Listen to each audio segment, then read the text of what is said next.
జగన్మోహన్ రెడ్డి గారి ఓటమి భయం చాలా స్పష్టంగా కనిపిస్తుంది అనుకోవచ్చు అంటారా? మొన్న ఏదైతే మీడియా సమావేశంలో ఆయన మాట్లాడిన తీరు, నేను ఇచ్చిన హామీలన్నీ అమలు చేసేసాను, ఇంకా దిగిపోయినా బాధ లేదని చెప్పి ఆయన చేసిన వ్యాఖ్యలను ఎట్లా చూస్తారు? ఒప్పుకున్నాడుగా, 100% ఒప్పుకున్నాడు. వాడిపోతాడండి, వాడిపోతాడు. అంటే భయమా లేదంటే నిజంగా అమలు చేసేసానన్న ధైర్యమా? ఏం లేదు, అమలు లేదండి, బాగుందా లేదా, పోయింది, అయిపోయింది, అంతా అయిపోయింది. అంటే నిర్ణయం తీసేసుకున్నాడు ఓడిపోతానని, అన్నీ సెట్ చేసుకుంటున్నాడు వెళ్ళిపోవటానికి. ముందు మన అధికారం వస్తే ఏం చేయాలంటే బాబు గారు ముందు ఈ పాస్పోర్ట్ సీజ్ చేసే కార్యక్రమం పెట్టుకోవాలి ఫస్ట్. పాస్పోర్ట్ సీజ్ చేయకపోతే దేశంలో వెళ్ళిపోతారు. మళ్ళీ తీసుకురావడానికి ఎందుకు, గవర్నమెంట్ అసలే అప్పుల్లో ఉంది, మళ్ళీ ఖర్చు పక్క ఇదంతా తీసుకురావడానికి, ఇవన్నీ చాకరీ కదా, చాలా ఖర్చు అవుతుంది. అంత కాకుండా ఇక్కడే పట్టేసుకుంటే అయిపోయి. షర్మిల గారు ఇవన్నీ వాళ్ళని ఎంత బాధ పెట్టాడో వాళ్ళకి తెలియదు. అంటే ఇప్పుడు ఇచ్చిన హామీలను అమలు చేశానని చెప్తున్నాడు. ఏం అమలు చేశాడు? ఎవరికి ఏం లేదు. ఆ బటన్ నొక్కితే సగం మందికి వెళ్ళేది, సగమేమో వాళ్ళ ఇంట్లోకి వెళ్తున్నాయి, సగం రిటర్న్ వస్తున్నాయి బటన్. అది ఏం లేదు, ఏం చేయలేడు, అయిపోయింది. నేను ఆ రోజే చెప్పాను, చంద్రబాబు నాయుడు గారిని అరెస్ట్ చేసిన రోజే చెప్పాను, ఎక్కడ టచ్ చేయకూడదు అక్కడే టచ్ చేశాడు, నొప్పుతో చెలగాటమాడాడు, కాలిపోతున్నాడు అంతే. అంటే జగన్మోహన్ రెడ్డి గారు గత 2 రోజుల నుంచి వ్యాఖ్యలు చూసుకుంటే, ఒక రోజేమో పక్క రాష్ట్రంలో ఉన్న వాళ్ళందరూ చంద్రబాబు నాయుడుకి స్టార్ క్యాంపెయినర్లుగా పనిచేస్తున్నారు, నాకు ప్రజలే స్టార్ క్యాంపెయినర్లు అన్నారు. నిన్న చూస్తేనేమో నేను అన్నీ అమలు చేశాను, దిగిపోయినా బాధ లేదు, అలాగే కాంగ్రెస్ రాష్ట్రాన్ని చీల్చినట్టు మా కుటుంబాన్ని చీల్చిందని చెప్పి ఆయన చెప్పారు. ఈయన ఎన్ని కుటుంబాలను చీల్చాడు? తెలుగుదేశంలో ఎన్ని కుటుంబాలను చీల్చాడు ఈయన? గుర్తులేదనుకుంటున్నారు ఏంటి? జనానికి అన్నీ తెలుసు. ఎన్ని కుటుంబాలు చీల్చడా? రాయలసీమలో ముక్కలు చేశాడు కుటుంబాలని. రామోజీరావు కుటుంబంలో పెట్టలేదేంటి? చంద్రబాబు నాయుడు గారి కుటుంబంలో పెట్టలేదా చిచ్చు? దగ్గుబాటు వాళ్ళ దగ్గర పెట్టలేదా? దేవినేని ఉమా గారిని వాళ్ళ బ్రదర్స్ని ఎడదీశాడు. ఎంతమందిని పెట్టలా? అన్నీ ఎవరు మర్చిపోలా, అన్నీ గుర్తుండి. అంటే నీదేనే కుటుంబమా? నీదైతేనే కుటుంబం, ఎదటాళ్ళు కుటుంబాలు కాదు, ఎదటాళ్ళు మనుషులు కాదా? అందరూ కుటుంబాలే, అందరూ అవి గుర్తుపెట్టుకున్నారు. టైం వచ్చినప్పుడు ఎవరి పని వాళ్ళు చేస్తారు. అంటే ఈరోజు రాష్ట్రంలో అధికార పార్టీ పరిస్థితి ఎట్లా ఉందంటే, జనసేన టీడీపీ ఇప్పటివరకు మా ప్రభుత్వం మీద ఒత్తిడి తీసుకొస్తున్నాయంటే, ఇప్పుడు కాంగ్రెస్ పార్టీ కూడా దానికి తోడైన పరిస్థితి. జగన్మోహన్ రెడ్డి కుటుంబాలు చీల్చింది కాంగ్రెస్ అని ఎప్పుడైతే చెప్పారో, వెంటనే షర్మిల గారు ప్రెస్ మీట్ పెట్టి మా అన్నే కారణం మా కుటుంబం చీలిపోవడానికి, దానికి అమ్మే సాక్ష్యం దేవుడే సాక్ష్యం అని చెప్పి ఆవిడ చెప్పడం వాస్తవమే. ఆవిడ చెప్పింది ఖచ్చితంగా వాస్తవమే మాట్లాడింది. ఆవిడ ఎంత కష్టపడింది తిన గెలుపు కోసం, ముక్కలు చేసి తోసాడు బయటికి. అరే కనీసం రాష్ట్రంలో కూడా ఉండను వాళ్ళ, మరి వాళ్ళకి బాధ ఉండదా? చెల్లైనా కుటుంబమైనా వాళ్ళకి ఆవిడకి బాధ ఉంటుంది కదండి. ముక్కలు చేసి తోసాడు బయటికి. ఇవాళ కావాల్సి వచ్చారా? వాళ్ళకి బాధ ఉంది. వాళ్ళు ఏంటంటే వాళ్ళ బాధను బట్టి వాళ్ళు అవతల వాళ్ళ దీనికోసం వాళ్ళు వెళ్తారు. వాళ్ళు ఎదగకూడదా? నువ్వే ఎదగాలి, నువ్వే తినాలి, నీదే కుటుంబం ఏంటి? వాళ్ళు ఎదుగుతారు, వాళ్ళకి భార్య బిడ్డలు ఉన్నారు, మంచి చెడు అన్నీ ఉంటాయి. అంటే నువ్వే తినేసి నువ్వే ఉండేసి రాష్ట్రం అంతా నీ జాగీర్లాగా వాడుకున్నావు అంటే ఎల్లకాలం ఇది రాజరికం కాదు. జనం ఏంటంటే నువ్వు పెట్టే టార్చర్కి రోడ్లు ఎక్కలేక ఊరుకున్నారు. టైం వచ్చింది ఇప్పుడు జనానికి, అయిపోయింది నీ చాప్టర్.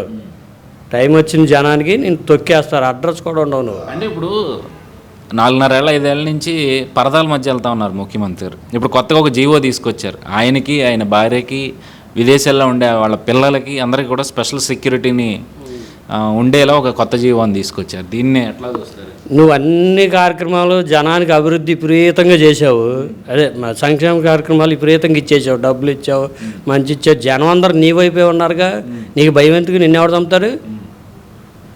నీకు భయం ఎందుకండి?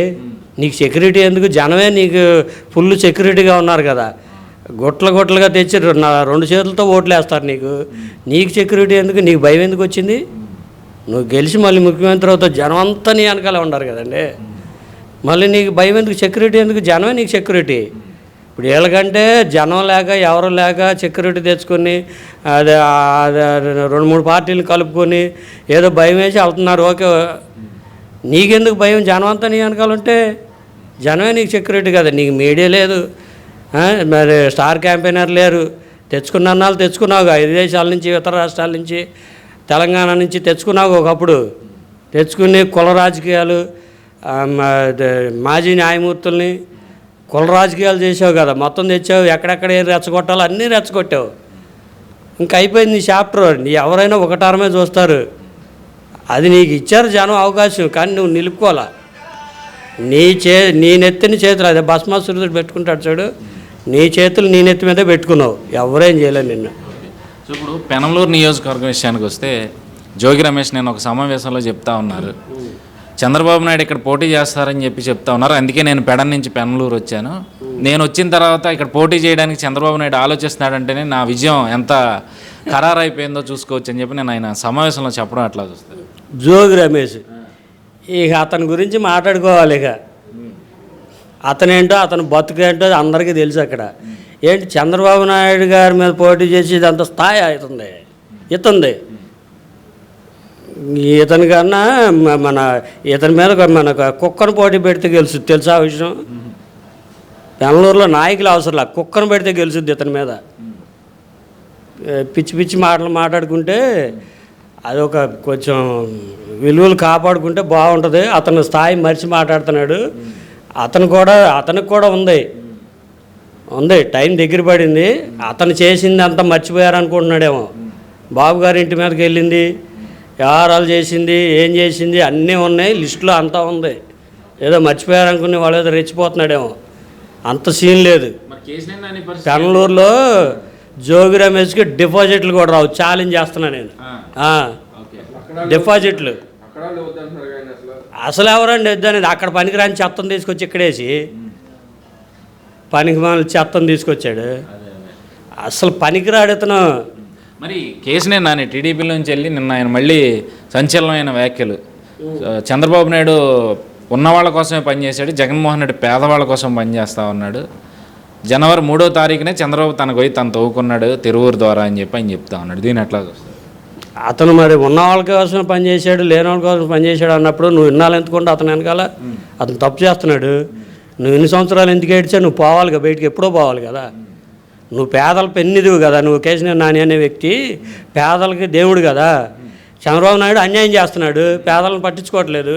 ఇన్నాళ్ళు ఎందుకు ఏడ్చా ఆయన వెనకాల? నువ్వు ఎప్పుడో పోవాలి నువ్వు బయటికి, ఇప్పుడు దాకా ఉండకూడదు కదండి. ఎందుకున్నాడంటారు మరి? తను చెప్పాలి ఇన్ని సంవత్సరాలు ఎందుకున్నావు తన వెనకాల తప్పు చేస్తున్నాడు. నువ్వు వెళ్ళిపో బయటికి, ఎప్పుడో పోవాలి. నువ్వు కోర్టులాగా పనిచేసి యువతలు పనిచేస్తూ వాళ్ళ ఎమ్మెల్యేలను వెనకాల వేసుకొని నువ్వు అన్నీ అంటే ఇక్కడ ఎవరికి తెలియదా? నువ్వే నటిస్తున్నావు అనుకున్నావు. ఏమో నటిస్తారు, మన పార్టీ కూడా నటిస్తుంది తెలుసు. నువ్వే నటించడం కాదు అక్కడ. నువ్వు 2 సంవత్సరాల నుంచి చేస్తున్నావు నటన, అది ఎవరికి తెలియదు అనుకుంటున్నాడు. చంద్రబాబు నాయుడు గారు నీకు నచ్చలేదు, తప్పుడు పనులు చేస్తున్నాడు. నువ్వు ఎప్పుడో పోవాలి బయటికి. నువ్వు ఎందుకుండా ఇన్నాళ్ళు